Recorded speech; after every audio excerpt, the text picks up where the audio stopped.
1984, Chapter 18. When he woke, it was with the sensation of having slept for a long time, but a glance at the old-fashioned clock told him that it was only 20:30. He lay dozing for a little while, then the usual deep-lunged singing struck up from the yard below. It was only an hopeless fancy, it passed like an April dye, but a look and a word, and the dreams they stirred, they have stolen my heart away. The drivelling song seemed to have kept its popularity. He still heard it all over the place. It had outlived the hate song. Julia woke at the sound, stretched herself luxuriously, and got out of bed.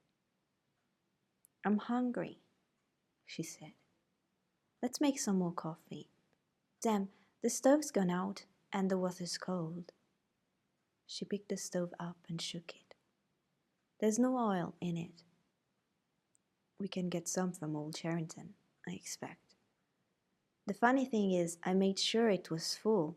I'm going to put my clothes on," she added. "It seems to have got colder."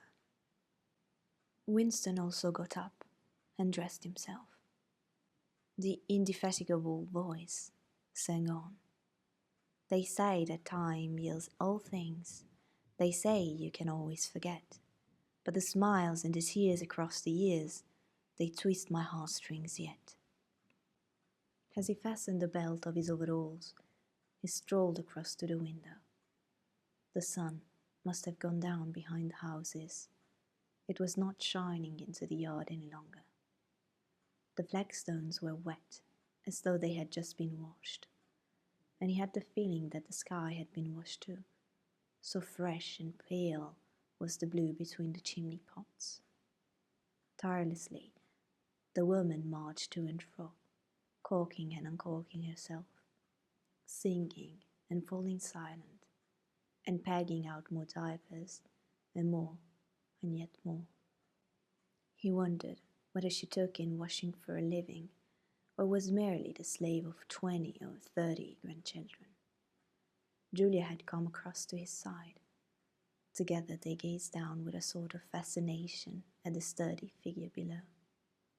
As he looked at the woman in her characteristic attitude, her thick arms reaching up for the line, her powerful male-like buttocks protruded, it struck him for the first time that she was beautiful. It had never before occurred to him that the body of a woman of 50, blown up to monstrous dimensions by childbearing, then hardened, roughened by work till it was coarse in the grain like an overripe turnip, could be beautiful. But it was so, and after all, he thought, why not? The solid, counterless body, like a block of granite, and the rasping red skin bore the same relation to the body of a girl as the rose hip to the rose. Why should the fruit be held inferior to the flower?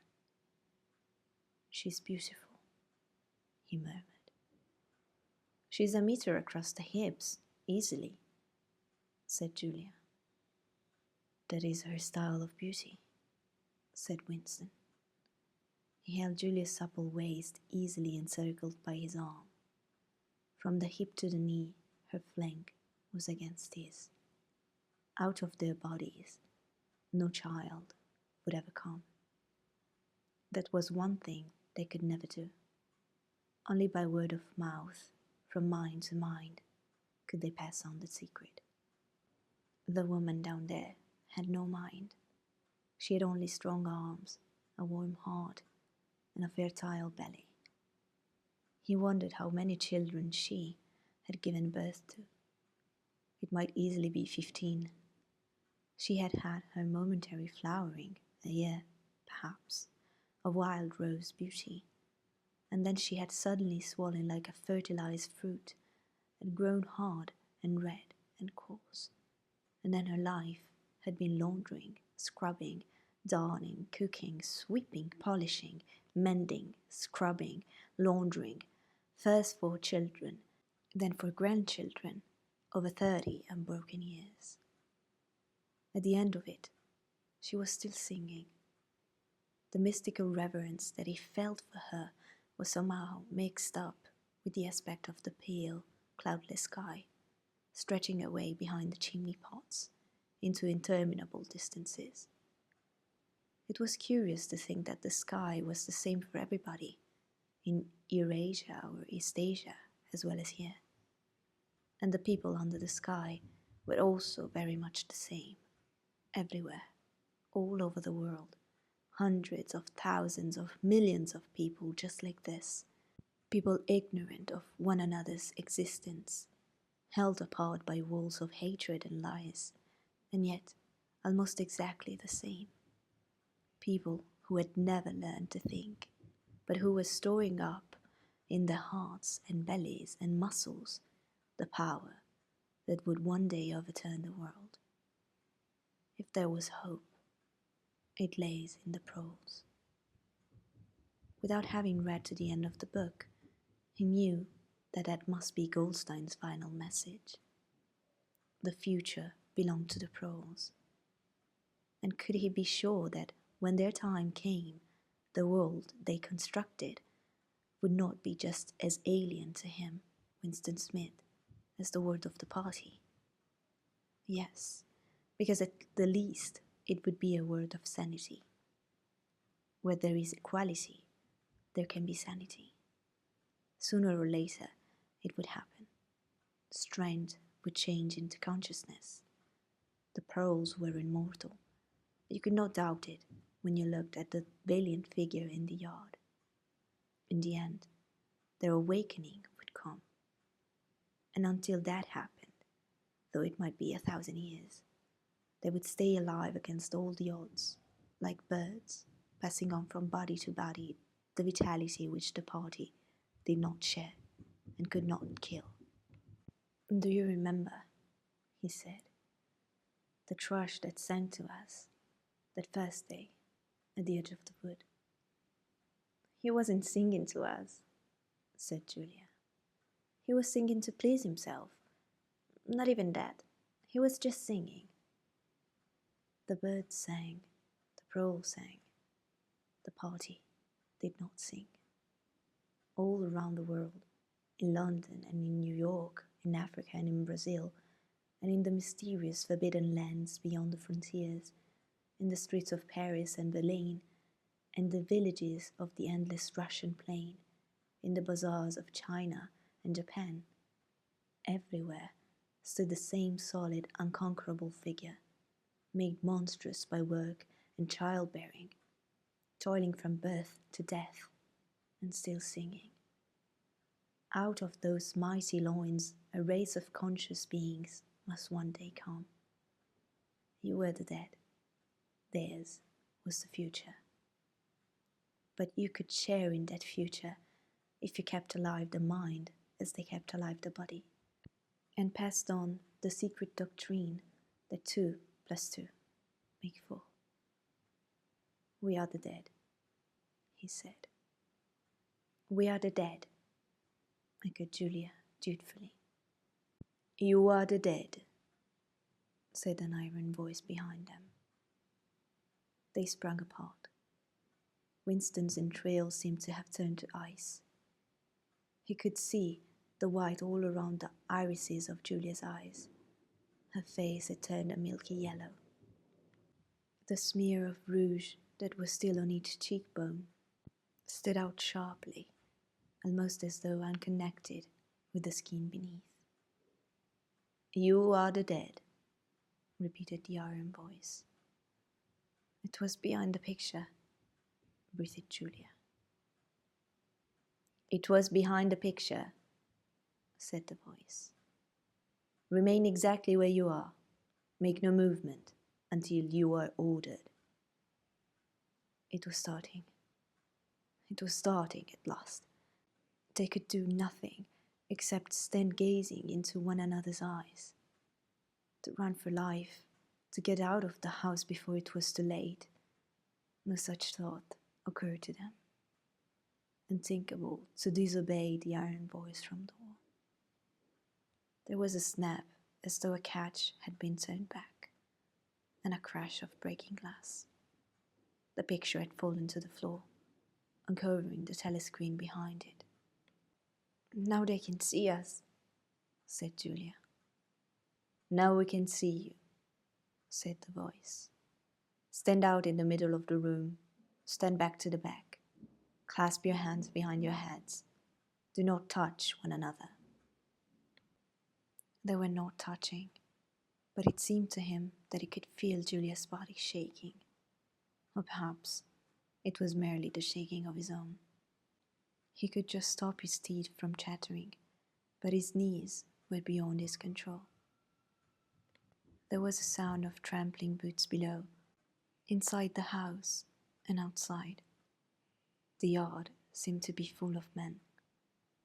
Something was being dragged across the stones. The woman singing had stopped abruptly.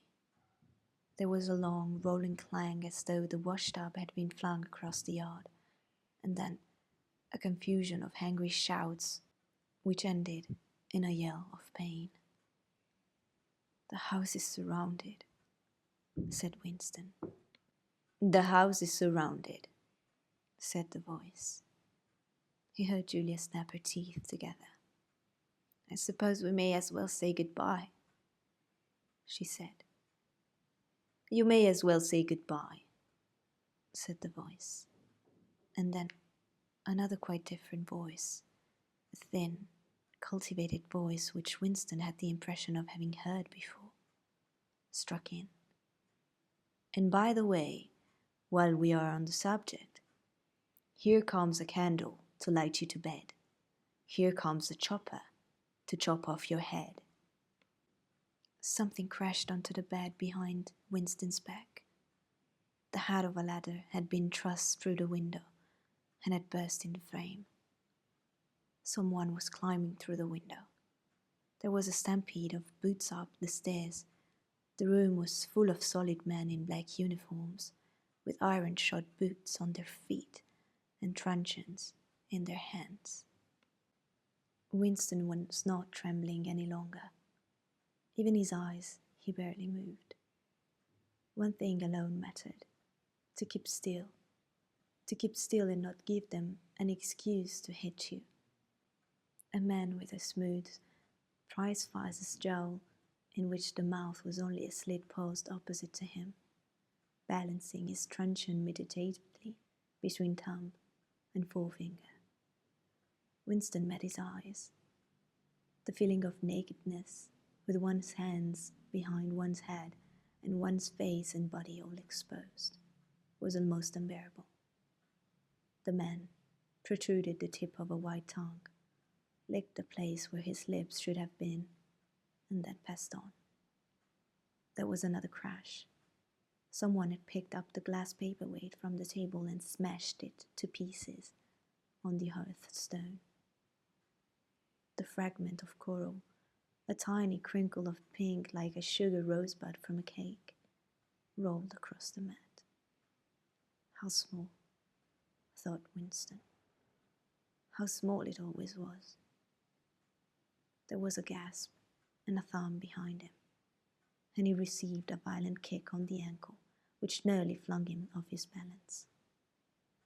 One of the men had smashed his fist into Julia's solar plexus, doubling her up like a pocket ruler. She was thrashing about on the floor, fighting for breath. Winston dared not turn his head even by a millimeter, but sometimes a livid, gasping face came within the angle of his vision. Even in his terror, it was as though he could feel the pain in his own body, the deadly pain which nevertheless was less urgent than the struggle to get back her breath. He knew what it was like, the terrible, agonizing pain which was there all the while, but could not be suffered yet, because before all else, it was necessary to be able to breathe.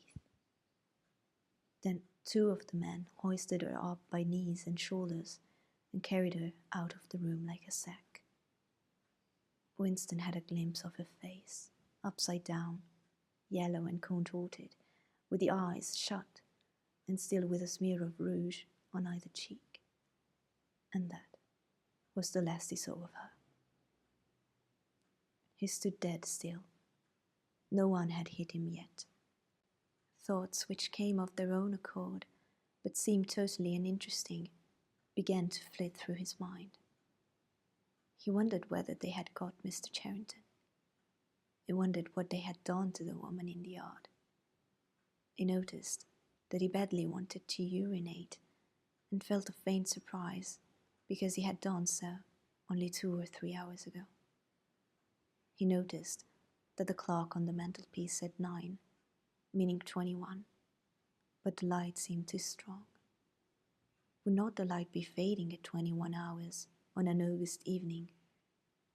He wondered whether after all he and Julia had mistaken the time, had slapped the clock round and thought it was 20:30, when really it was not 8:30 on the following morning. But he did not pursue the thought further. It was not interesting. There was another, lighter step in the passage. Mr. Charrington came into the room. The demeanour of the black uniformed man suddenly became more subdued. Something had also changed in Mr. Charrington's appearance. His eye fell on the fragments of the glass paperweight. "Pick up those pieces," he said sharply. A man stooped to obey. The Cockney accent had disappeared. Winston suddenly realized whose voice it was that he had heard a few moments ago on the telescreen.